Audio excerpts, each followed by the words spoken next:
But let's do a little formal introduction here. So for those that are diving in, welcome. My name's Travis. You can find me over at gtsrowing.com where I do coaching and consulting. And my guest here is Scott Petry, who is one of my athletes. And I invited Scott to come and chat today.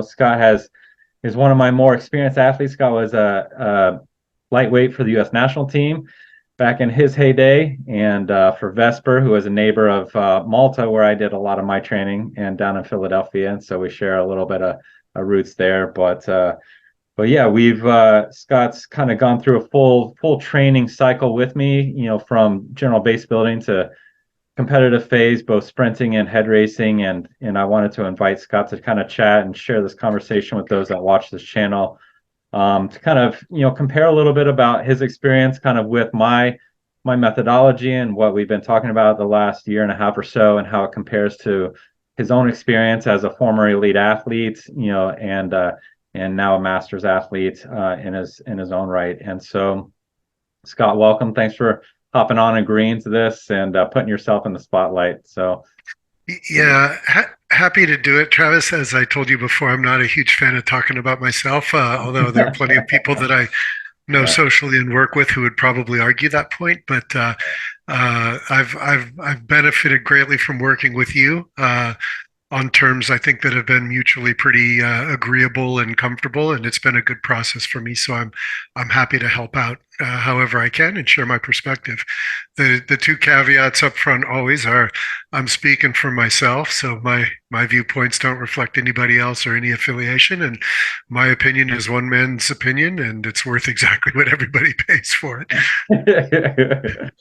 Well, I think people underestimate the n equals one, but they also overestimate its impact. I see that with coaching all the time, and people assuming that their personal experience translates to everyone else, and having coached hundreds of athletes from ages 11 to I think 83 is the oldest. It's a very different perspective from what works for you and what works for others, and being able to use one to guide the other and the other to reframe your perspective as a coach. But I Yeah. think one of the biggest things that I don't see in rowing, and I'm interested in your perspective on, is kind of the loading pattern that we use. And so I use that distinct loading and unloading days, which I've talked about on the channel. And I think a lot of people in rowing, they kind of consider steady state as their easy day.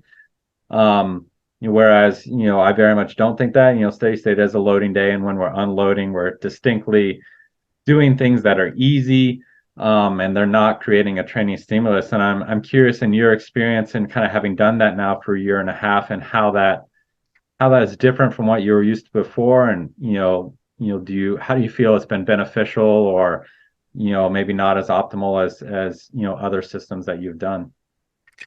Yeah, and rein me back in anytime I start going too long on this, but like my prior coaching experience was basically doing exactly what coach said and not putting too much thought into it.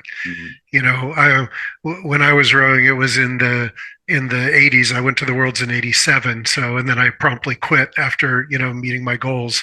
Mhm. Um, that was a completely different era, and just in terms of the instrumentation and the formality of a protocol around, erg testing and periodization. We were probably doing those things, but I was just the sweaty athlete that was told to pull, and we're doing whatever we're doing 6 times 2K today competitive, so get ready for it, and then the next workout would be the next workout, and I never really stepped back and thought about it from a programmatic perspective. Um, Working with you over the last year and a half or so has given me a completely different perspective on just that sort of macro perspective, right? Not, I mean, obviously we all went through the, fall season, one type of work, and then, get ready for sprint season, and then take some time off after sprint season ended and all that. But just thinking about it on a different scale in terms of ratios of, what we called steady state back then is now UT2 or UT1, and relative to, race pace work, which is now called whatever, AT or TR or race pace, whatever. It's just been completely enlightening to me. I'll say a couple of things about that specific question. The first is, I don't remember a lot of unload days when we were rowing. Mhm. Through college, when it was the season, we trained. I went to a state college that had a club rowing program. We were not a varsity program; it was not a formal thing. We had a volunteer coach, but we ended up doing really well. Both winning West Coast championships and then going back east and doing quite well as well. Um, it was because we worked hard, and our coach would have us do things like, we'd have 13 workouts a week where we would get, Sunday afternoons off, and that would be a big day for us. And there was always something in the morning, there was always something in the afternoon. I don't recall a lot of like proper unloading days. Training at Vesper was a little bit different once I got out of college and started doing that. But even that was, we used to joke iron sharpens iron. When I went to Vesper the first time in 1986, it was the place where all the lightweights would congregate in order to make the national team. Yeah. And I went there as late spring after Cincinnati Regatta, which at the time was the NC2A national championships race. I went right to Vesper after that. And I trained with a bunch of guys. I went to the selection camp. I was the last guy cut. Decided to come back to Vesper. I trained with those guys all through that following year, and it was all self-imposed work. We were doing organized work with the coach, on the water, but then it was all like, holy shit, that guy's working that hard on on another day. Like I better up my game. And it was very, sort of intra-squad competitive. I don't recall a lot of unloading days. Starting your program, and committing to a formal training regimen at my age, and then thinking about how much time do I need to recover as a master's athlete, being older and having, other things to balance in my life, has been really enlightening to me, as I've gotten into this. And I feel like, I really like the idea of having a set protocol and saying, tomorrow's an off day. Go for a walk or do something easy, do something light, do something for enjoyment rather than putting some work in. It's been really good. I can't say whether I would be faster or slower, if I were training as rigorously as if I were, nailing every day. And quite honestly, I can't even say I'm sticking to the schedule you put in front of me because, I have a lot of work travel and I have a lot of other obligations and such. But it's been, really good for me to sort of compartmentalize my training in terms of days where I have hard work, days where I have easier work, and then days where I'm completely unloading. If I could also set, one of the things I thought about prepping for this conversation was the reason I found you to begin with was a couple of your videos around UT1 and UT2 and figuring out what training zone to be in. And there's a variety of your videos from, years past where you sort of talk about that. The approach, and I went back and looked at my sheet from a couple of years ago to see what my scores were on my, UT2 days. And they were at what I consider to be UT1 today, because when I got back into this, my whole mentality was sitting down in front of the machine, putting yourself in a ridiculously uncomfortable position, just pulling as hard as you can for as long as you can stand it. And being able to step back and to say, okay, you have different training zones and you want to balance, the level of effort across various, weekly, monthly, or, seasonal cycles, and being prepped to go into a piece knowing that it's going to be uncomfortable but doable as a UT2 piece or UT1 piece versus going into something where you're going to be stressed for the max. It's a completely different way of approaching erg work than approaching the work from back in those days. So it's been really enlightening to me for me to be able to approach it and to be able to find a balance. And I found I've really come to love rowing the erg. Even on a UT2 or UT1 piece, which are, again, they're not comfortable by any means, but I feel like, and I'll say more as we get into this, but I feel like I've put in good quality work, but I haven't killed myself for the next workout. Right.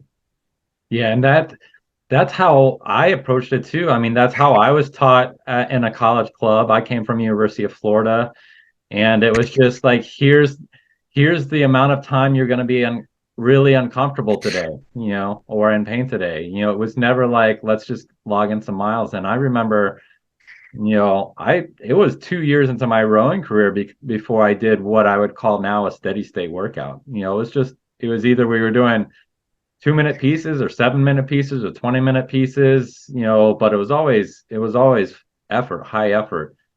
And it was, and part of what inspired the channel and starting uploading content is that this big fad now with kind of this conversational pace and rowing and the zone 2 heart rate and whatnot. And me coming in and trying to debunk that, because having spent years experimenting with both ends and kind of my own training evolving from what you were talking about, where you just worked as hard as you could for the time that you were given, and then kind of reading and hearing about this kind of measured pace and measured effort. And interesting that, like, when you're coming from that place where you're always working hard, measured has a very different, meaning, so measured is just less than what it was. But, when I look at it from where I'm at now, it's still way harder than what I understand it to be now. And then over the course of 2, 3 years and reading more and more and kind of evolving that to the other side of the spectrum where it was truly conversational, like you would expect a cyclist to do for a 6, 8 hour training ride, and spending years in that zone, and then learning the hard way that that does not work if you want to be a competitive rower, that you're going to train, you're going to have an enormous aerobic system, but because of the power that you need to execute a good rowing stroke, you are just not able to perform as you need competitively.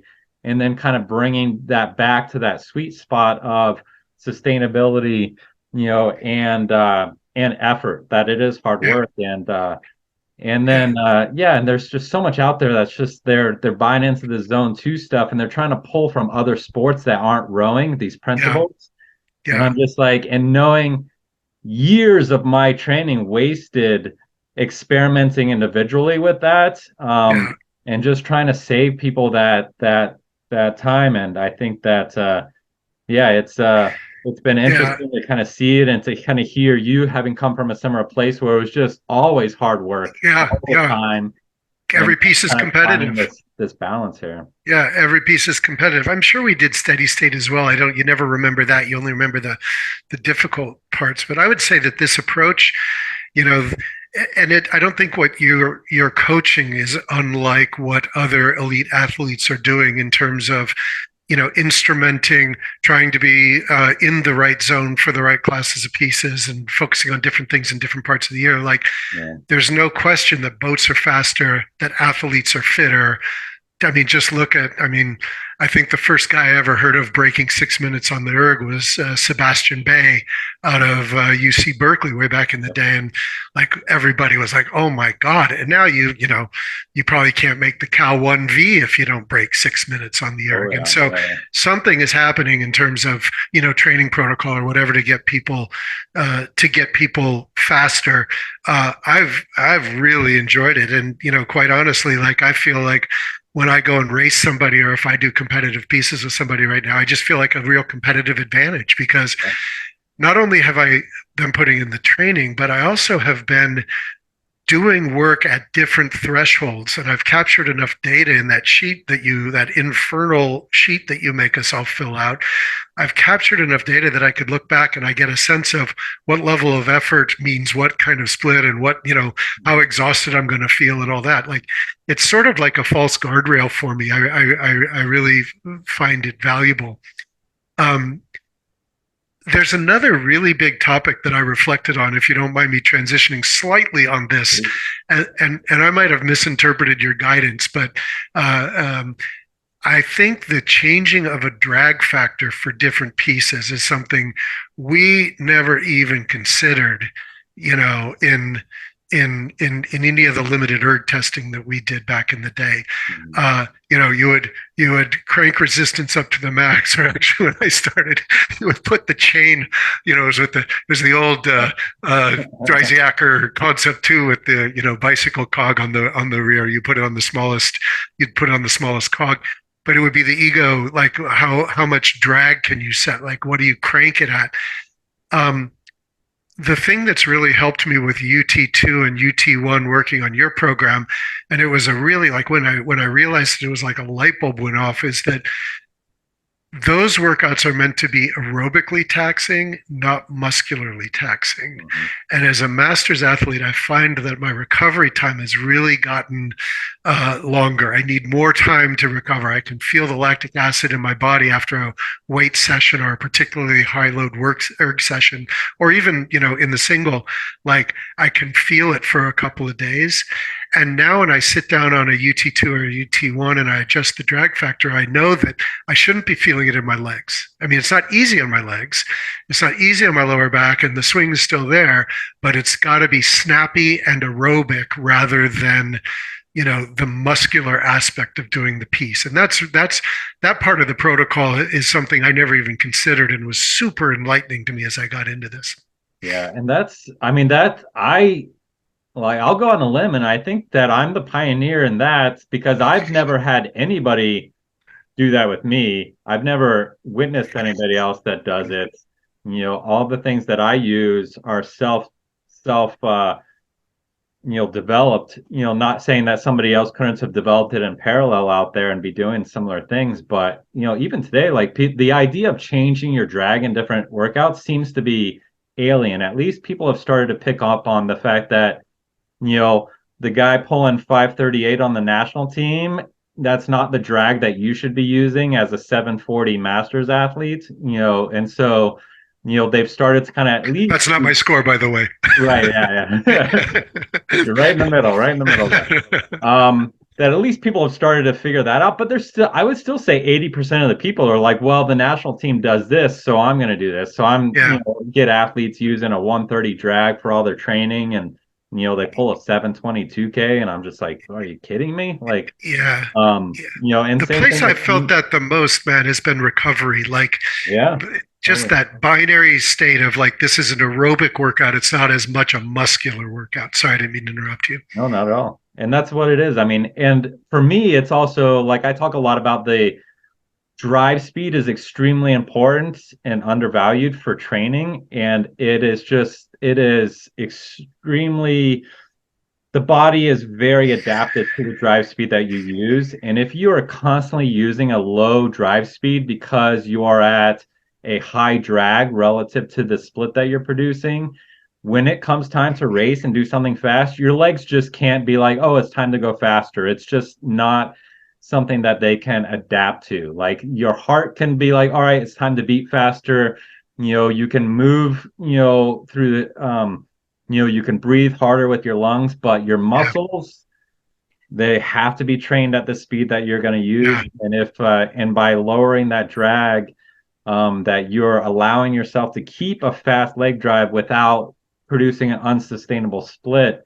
And to this day, I swear that's why when I'm coaching on the water, why my athletes consistently outperform their erg scores on the water. It's just because they're quick, and on the water, you have to be quick because Yeah. your boat is moving. You have to move at least as fast as your boat to Yeah. even connect. And then Yeah. you've got to send a little faster and you've got to keep that quickness because that requirement doesn't change when you're tired. At the end of Yeah. the race, you still got to be moving quick. And the fact that my athletes they're trained to have quick legs no matter what, and that drag is adjusted for the workout to ensure that quickness is there, that yeah, they could beat athletes that were 20 seconds faster erg average because those athletes, their legs they had the horsepower, but they didn't have the torque to Yeah. actually put that horsepower into boat speed. And so This is another note I made, something that I did not apply to the erg, but it was drilled into me in the Chris Korsnowski era of rowing, which is, you want to accelerate and send the boat. And so at our level, we were conditioned to, you definitely wanted, back then we would hit the catch and we were around the old making blades, right? So it was a completely different stroke profile than we have now. But like you would hit the catch and then you would accelerate the blade and we, look at the videos of the Italians and, talk about how they were doing things and blah, blah, blah. that idea of acceleration through comes easily from larger boats, especially when you have fit guys and guys who know what they're doing, or girls who know what they're doing. On the erg, it was always just like this muscle through kind of a thing, and the combination of the drag factor and looking at the drive time on the erg data plot to think about that same snappiness and quickness. I get it in a boat. You try to apply it in the single, which is what I'm rowing these days, but I didn't think about it in the erg until you sort of drilled it into me. And I think it's really, really important as well. If you're going on the erg for your max split or whatever, like, it might not be the thing to do. I wouldn't know. But for me, for training, for getting that sort of imprint of a stroke profile. In the single, the stroke profile is a little bit different. It's a little gentler at the catch, and it's a little more consistent acceleration. You open the back a little bit differently. Getting that drive speed quick and snappy, I think, is really, really helpful. So the drag factor combined with the drive time really helps me think about my UT pieces in particular. And one of the things now that I'm starting to, we've talked about this, is I'm starting to bring the stroke rate up in the boat, in the single, like maintaining that feeling, right? And you said to me the other day, like, think about applying these AT or these TR erg pieces on the water. Think about every stroke maintaining boat speed rather than building boat speed. Keep that boat just flicking along, tapping along, maintaining the boat speed with every strength, which plays right into that snappy drive time. And it's really, the erg can reinforce that feeling if you're using the erg in the right way. Totally. Yeah, and it's I mentioned this too. It's like we spend so much time in this kind of UT2 category, and UT2 is the only kind of training category where your stroke dynamic is different from all the other ones. Like, UT2 is the only one where you're truly having to recreate speed with each stroke because there's so much time in between those strokes. But it's a low rate, super low rate. Yeah, once you get to UT1 and above, there's very little loss. If you're doing it right, there's very little loss in boat speed. And so you're just trying to kind of tap and maintain, and being able to change that dynamic is, well, it's essential for on the water.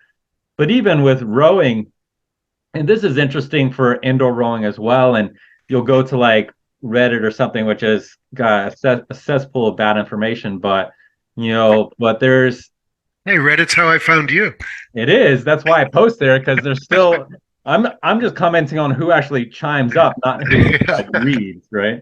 But God, there's just so much horrible information and opinions on there. But my conversation with Bruce Smith, who created the Hydro, he had stated definitively something I had long suspected, was that the on the water rowing population is a tiny fraction of people who row, if you include the indoor rowers. And he was saying it was something like 6 million to 200,000 was the ratio of people who had rowed on an indoor rower within the year and who had rowed on the water within the year.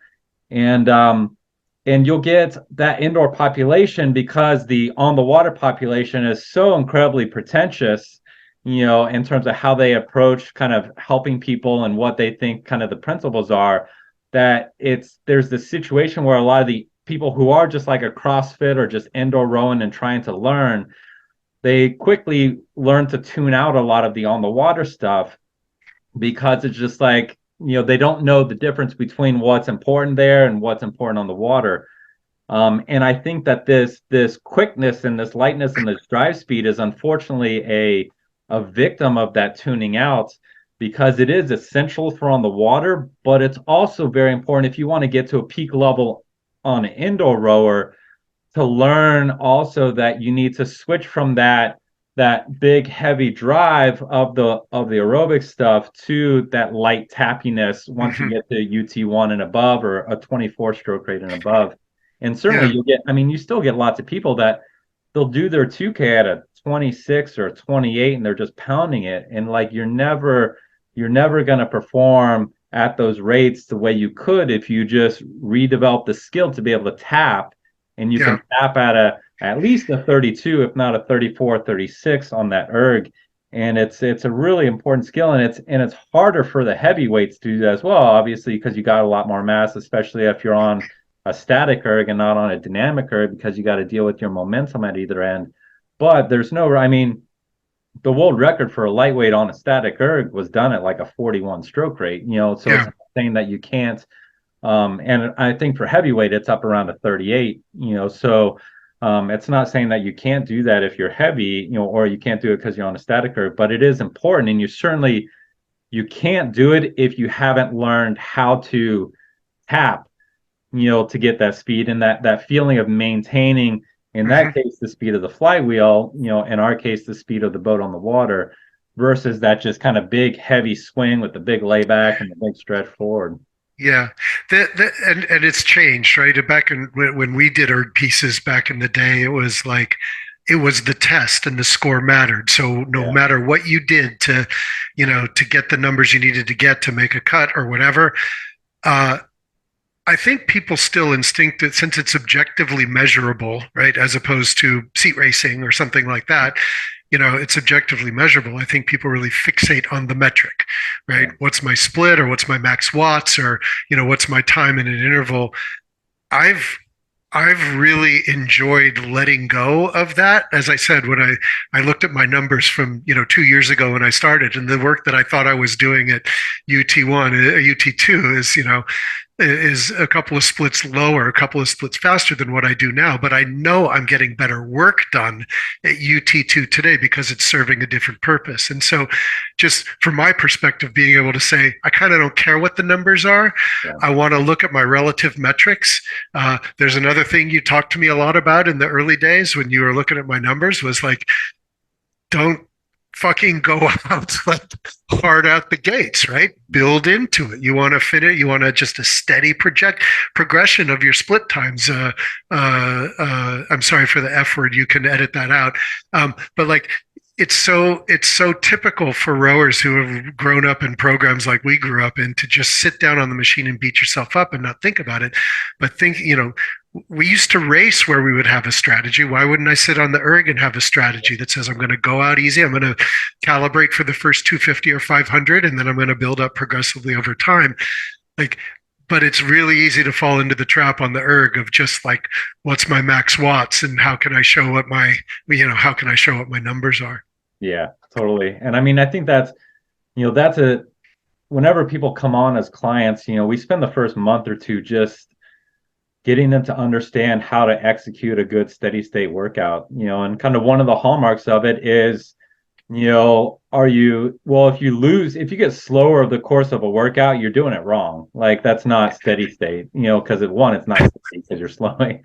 But the feature is that the longer you row, if you're rowing aerobically, the longer you row, the faster you should get. Faster you're going to be. Because, Yeah. yeah, because you're loosening up, Yeah. your anatomy is warming. You're becoming more supple with your muscles, and it's not like you're not going from 208 to 159. You're maybe going from like 206 to 202 by the end. But it's usually 2 to 4 seconds difference between where you Yeah. started post warm up. That's not even counting the warm up period, which again, a lot of people don't warm up. They just go right to their Yeah. target average split. But yeah, you finish your warm up 10, 15, 20 minutes, reset your clock, settle in. Maybe you're at a 206, and you should find after 60 minutes, you're probably hitting 202, Yeah. 203. And you Absolutely. don't feel like you're working harder because No. it's the same, you're working at the same RPE. It's just the system is optimized. You've been doing Yeah. it. And I remember when I was training pre-elite, trying to make that bridge to elite, you know, 100 minutes was my normal workout, 60 minutes was my easy day, and when I was doing those 100 minute to 150-minute rows on the erg, like that hour was my warm-up. Like I felt so much better after that first hour than I did during that first hour, just because you're getting loose, you're going. And it's funny, I look now and the more it's like, I can row 5 or 10 minutes at a time right now before I'm just like, shoot me. I got to get off because I'm not mentally conditioned to it, and Yeah, it's fascinating how long it takes. And you look at people for like the Tour de France, they sit on a indoor trainer for an hour before going for Before they before ride. Yeah. yeah, before an eight Yeah. hour stretch. And I mean Yeah. that really drives it home of how long it takes for the body to loosen and warm Yeah. and Yeah. yeah, and how it works. It was counterintuitive to me, but as I said, it was part of that progression that I've gone through, learning. I don't know if you recall, but you even made me take videos of myself rowing the erg. And I was like, come on, man, I know how to row an erg. Just, give me the workout.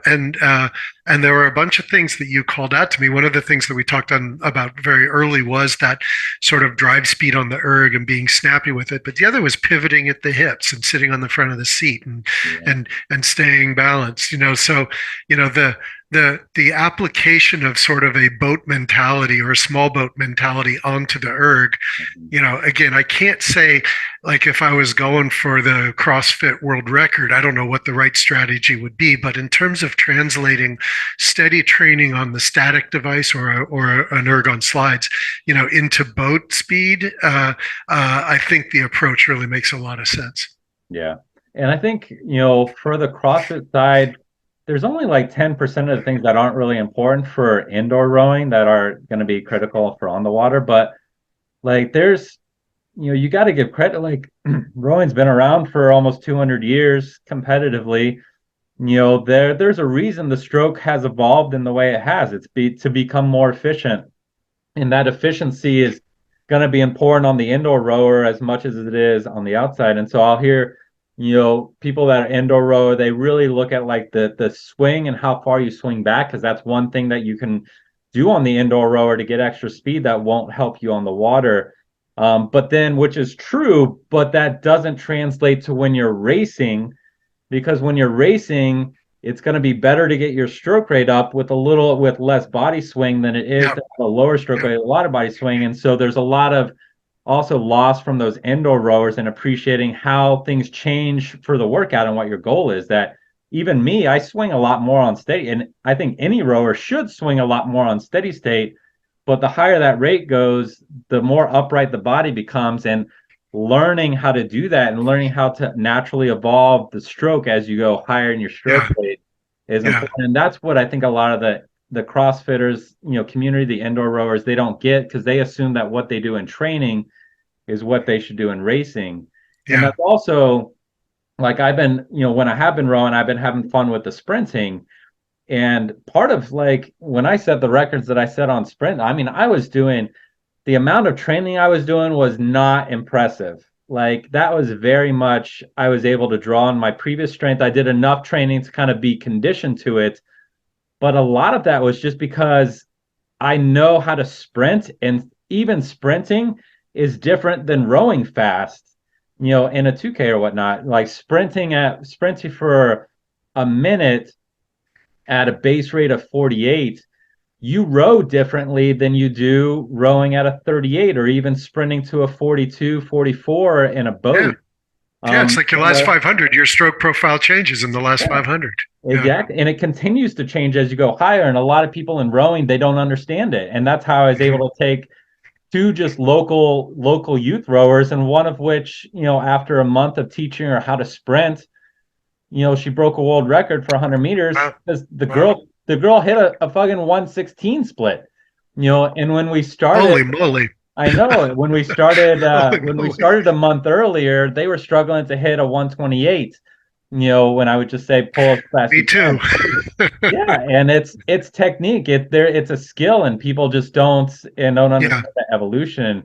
And going Yeah. back to where we came from, it's same thing. It's like people think that the way that they're rowing mechanically at a 18, 20, 24 is how they should row at a 36. And that's why they're like, I can't row above a 28 on my 2K. It's like, well, that is a skill thing as much as it is a fitness Yeah. thing, and Fitness thing. Yeah.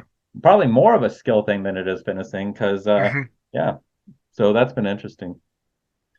What we talked about, I remember those days of going out and doing 2K repeats in the boat as well as we got ready for nationals. But the talk a little bit about kind of the difference in the anaerobic work that we've been doing and how we approach it and how that evolves through the year. And it was interesting, because you raced with Pete Cipollone at the Heather Charles, and you had mentioned kind of showing him the workout, and it made me feel good when you were like, yeah, he gave you the thumbs up on that on the training program. It's like, all Yeah. right, good. The elite rowers understand what I'm trying to accomplish as well. But give me a little insight into that and how that has worked for you and how it's kind of different than what you might have been doing before.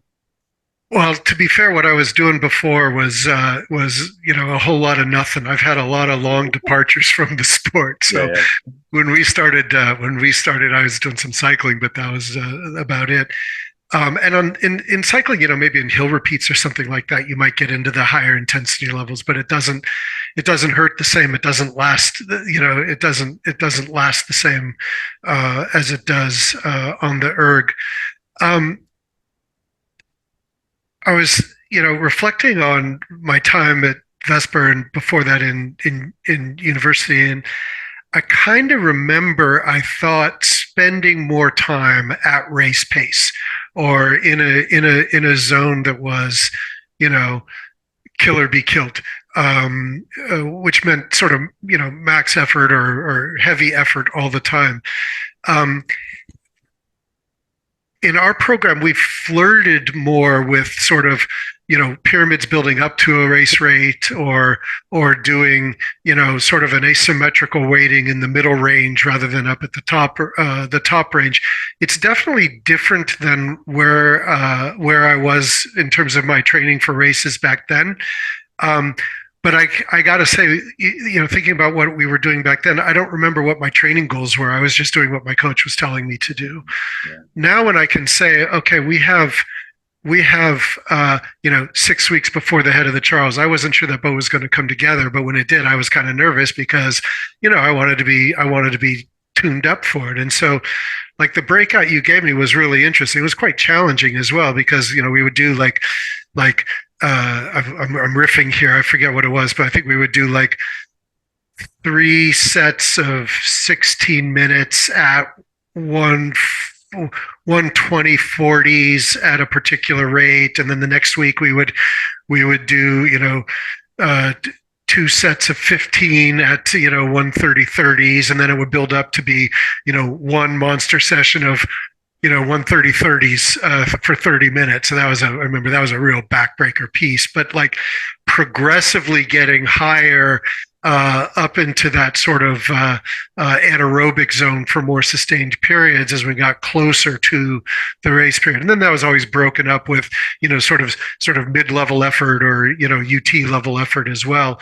I really like the idea of seeing how the plan builds up to a particular goal. So I could sort of calibrate where I am on the schedule. And if you sort of look at the process and understand the process, you can become a believer and you can follow it. I do feel now, like, especially now looking at my rowing in the single, we've talked about this, of course, I really want to focus on getting my rate a little bit higher. Once I capture that feeling of just sort of tapping the boat along and I feel comfortable with it, I want to get the rating up a little bit higher because I feel like that might be a secret trick for me. And I feel like I can sit with anybody in the middle part of the race and I can grind it out, but I'm not quite comfortable enough in the boat to be able to bring the rating up at the end or, come off the line quick. And so it's probably as much a technique thing in that boat as it is a fitness thing and being comfortable, sort of psychologically getting comfortable with bouncing up into those stroke rating levels again.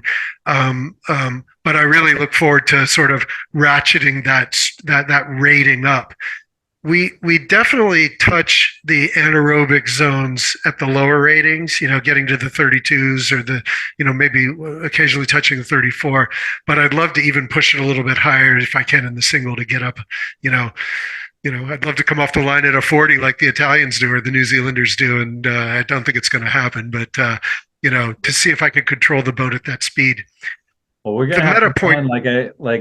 On our last check-in, right, we're just waiting for the water to get safe right now. So, if you take a swim, it's not going to be a big deal. yeah, exactly. It's more of an Exactly. inconvenience than a threat. But yeah, I think as you said, I mean that is a skill it's not necessarily a fitness thing. And so obviously you have to have a base fitness to be able to maintain that. But I think people overestimate how much of a fitness challenge that is versus a skill challenge. Like right now, I mean, I could sit down and do a 2K at a 34, 36.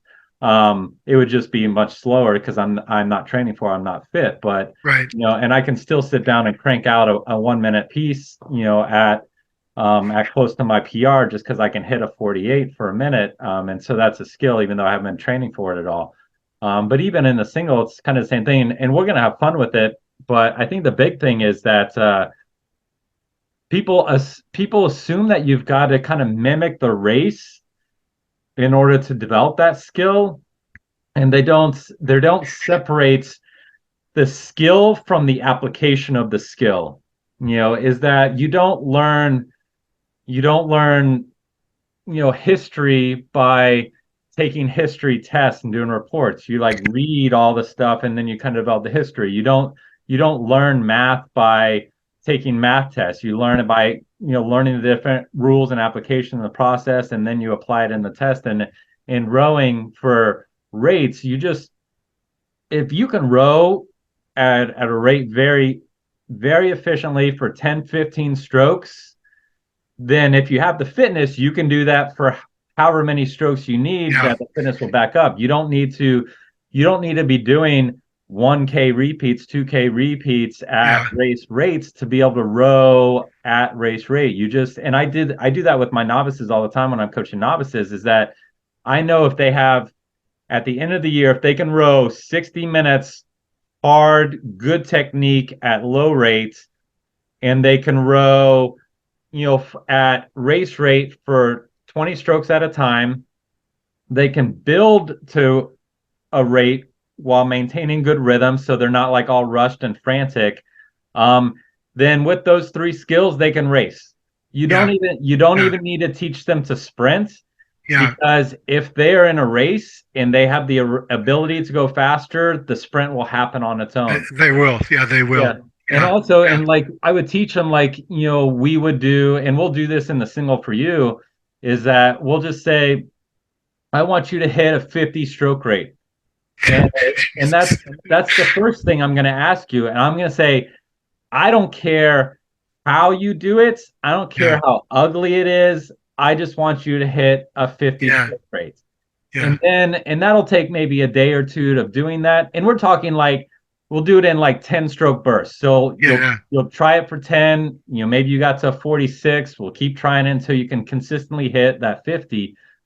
And then because that teaches you how to just let go and move. I'm getting And nervous like already.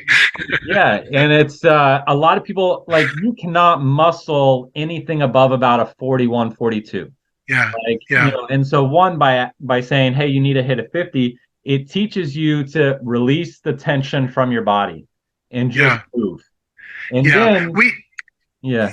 yeah. And then We once we did. hit that 51, then it's like, okay, now look at your speed and now try to create with how you Yeah. learn to row high rate. Now try to see what is the lowest split you can get for 10 strokes. And Yeah. then those things come together where you're like, okay, how do I be completely loose and very quick? But I also got to start to add actual technique so that's boat speed and not just Right. stroke rate. Right. And it's Right. you teach someone to do that and they can do amazing things in a race. Like, I have an athlete that came to me as a pre-elite and he was learning the single, and he ended up winning the intermediate single that year. And he won it because of his sprint, because we had done specific sprint work a week before, focused on that idea. And I forgot the name, like Michael Lauder or something like that, was the national team rower at the time, and he beat him in the sprint. And that was it. It was just not because he was Yeah. fitter. It was just because he knew how to sprint and the Yeah. other guy didn't. And Yeah. yeah, it'll be fun. You'll enjoy it. And then once you can hit a 46, for a 200-meter sprint, Yeah. holding a 34, 32 in the single for 1,000 meters isn't not going to be a difficult thing. Yeah, it's sort of that next sort of bar to clear for me. We used to do that in the eights a lot, right? Where we would overstroke, intentionally overstroke, like Yeah. it doesn't matter how ugly it gets, how high can the ratings come up? We did it in fours as well, but like in the single, it seems still like a bridge a bit far away, but I'm looking forward to doing it.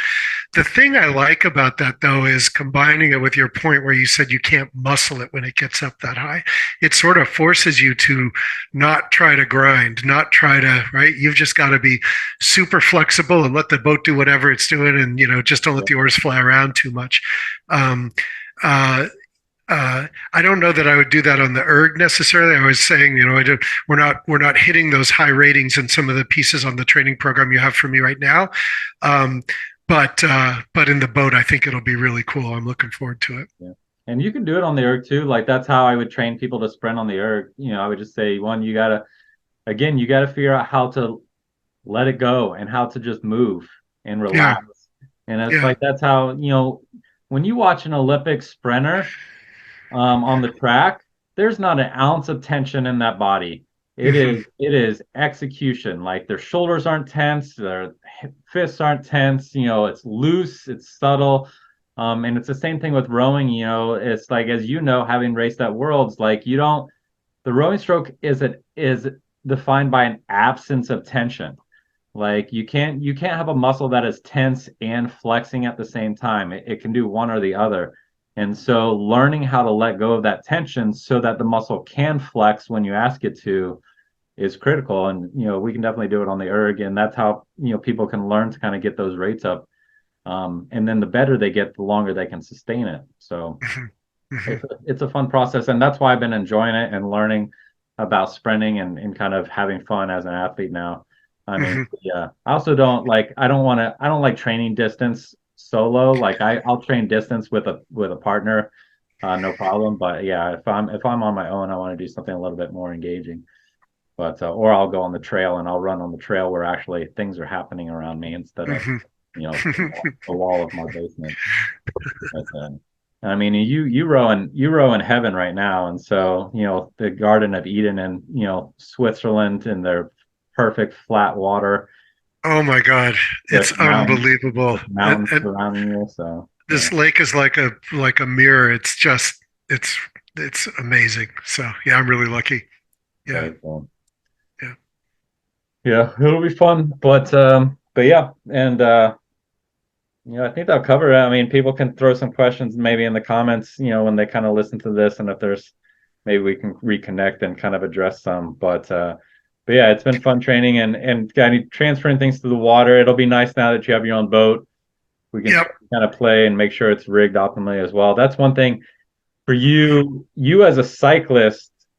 You need to take your attention to detail as a former cyclist in terms of how your bike is set up and apply that to your single. And it's amazing how much. I mean, I remember there were days where I would row in the single. I'd feel like the shittiest novice rower in the world, and then I would make some changes to my rig, and I feel like Rob Waddell, yeah, yeah, ready to beat the world. And so it's amazing how important that can be, uh, yeah. in that setup. So now that you have your own boat, you can dictate what you're doing Yet there. another thing to learn. Yeah, exciting.